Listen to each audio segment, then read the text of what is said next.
My name is Rachel Miller, and I never expected my life to unravel and rebuild itself all within the same year. When my husband David walked out the door one rainy afternoon, I didn't know if the hole he left behind could ever be filled. I didn't know what to say to my 12-year-old son, Ethan, or how to explain the silence that suddenly occupied our house. All I knew was that I had to keep going. For Ethan. For myself. For a future that had suddenly become a vast, uncertain horizon. David and I had been married for 15 years. From the outside, everything seemed fine: 2 careers, a beautiful son, a modest suburban home in Oregon. But inside, cracks had been forming for years. We were good at pretending. At PTA meetings, barbecues, and holidays. We smiled, passed the mashed potatoes, and posed for family pictures like we were whole. But somewhere along the way, we stopped being a team. Conversations turned into arguments. Affection faded into routine. And love became obligation. I still remember the exact moment he told me he was leaving. It was a Tuesday. Rain tapped gently on the windows, and I was making spaghetti, Ethan's favorite. David came into the kitchen and stood quietly for a moment. I turned, expecting a normal conversation, maybe about his day or work. But he didn't look like himself. His face was pale, and his eyes didn't meet mine. "Rachel, I need to talk to you," he said, softly. I wiped my hands on a dish towel. "Sure. What's up?" I think it's time. I can't keep doing this. I've been unhappy for so long, and I think you have too. I've already found a place downtown. I'm moving out tonight." My breath caught. Tonight? David, what are you even talking about? What about Ethan? I'll still see him. I'll still be his dad.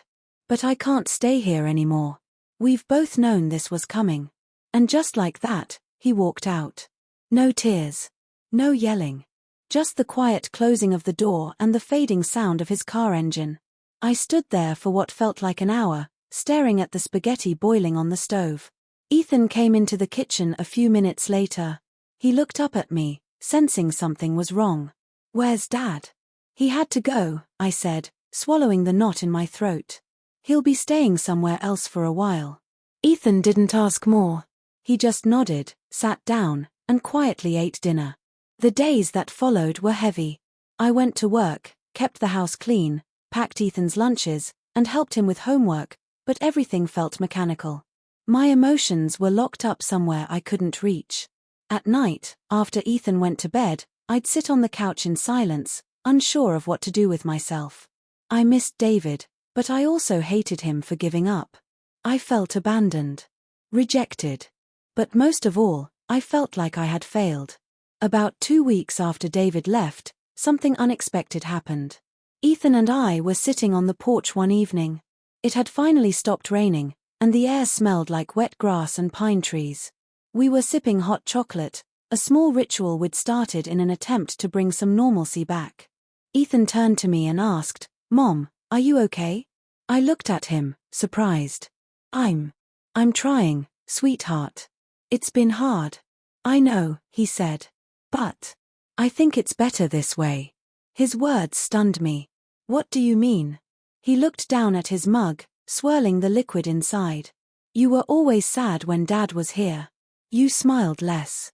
You used to laugh more, like when we built that snow fort or baked cookies and you got flour on your nose. I like it better when you laugh." Tears welled up in my eyes. I hadn't realized how much Ethan noticed. I had tried so hard to shield him from the strain, from the tension, but kids feel more than we give them credit for. I reached out and touched his cheek. "Thank you, baby. That means a lot to me." That moment shifted something inside me.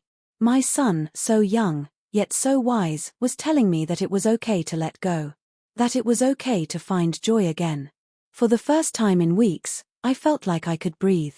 Over the next few months, I began to rebuild. Slowly. Gently. I started therapy, something I'd avoided for years. I reconnected with old friends I had pushed aside while trying to hold together a crumbling marriage. I even began volunteering at the local animal shelter on Saturdays, which Ethan loved because he got to play with the dogs. David would pick Ethan up every other weekend. Their relationship stayed solid, which I was grateful for. David and I kept things civil. There were no harsh words, no accusations. Just distance and a quiet understanding that what we had was over. One Saturday, as I was dropping Ethan off at David's apartment, he hugged me tightly before getting out of the car. "Mom," he said, "promise me something." "What's that?" "Promise you'll be happy, even without Dad." I smiled, brushing his bangs from his forehead. "I'm working on it. Every day." I did my best to keep that promise. I stopped comparing my life to others. I focused on small joys: fresh coffee in the morning, a good book, Ethan's laughter when we watched silly movies. The pain didn't disappear overnight, but it faded. I no longer cried myself to sleep. I no longer felt like a shell of a person. I was beginning to feel whole. Then something unexpected happened. At the community center, where I had started helping with weekend youth programs, I met someone. His name was Brian. He was a single father, a gentle soul with kind eyes and a warm smile. We struck up conversations while setting up tables, sharing stories about parenting and life's curveballs. Over time, our friendship deepened. There were no grand declarations or whirlwind romances, just slow, steady companionship that grew into something beautiful. I didn't tell Ethan right away. I wanted to be sure. I wanted to be careful. But eventually, one night over dinner, I told him that I had met someone special. His response surprised me. "Is it the guy with the blue jacket who always helps you at the center?" I blinked. "Yes, how did you know?" "I saw the way you looked at him. You smiled like you used to when Dad still made you happy." I laughed, a genuine laugh that came from somewhere deep. "You're too smart for your own good. I just want you to be happy, Mom. That's all." That was Ethan's gift to me, his blessing, his insight, his love. His words changed the way I saw everything. I had spent so long trying to glue the past back together that I forgot I had the freedom to write a new future. Brian and I didn't rush things. He met Ethan after a few more months, and the two hit it off over comic books and their shared love of baseball. Slowly, the rhythm of our lives began to include him. Dinners felt fuller. The house felt warmer. And I felt loved, not because I was someone's wife or someone's mother, but because I was Rachel. A woman who had hurt, healed, and found her way back to herself. One evening, about a year after David left, Ethan and I were sitting in the backyard watching the sunset. He was taller now, more thoughtful. I looked at him and felt an overwhelming wave of gratitude. "You know," I said, "you're the reason I'm okay." He looked at me, confused. "What do you mean?" "You told me the truth when I needed to hear it. You reminded me what love looks like. And you believed in me, even when I didn't." He grinned. "Well, I had to. You're my mom."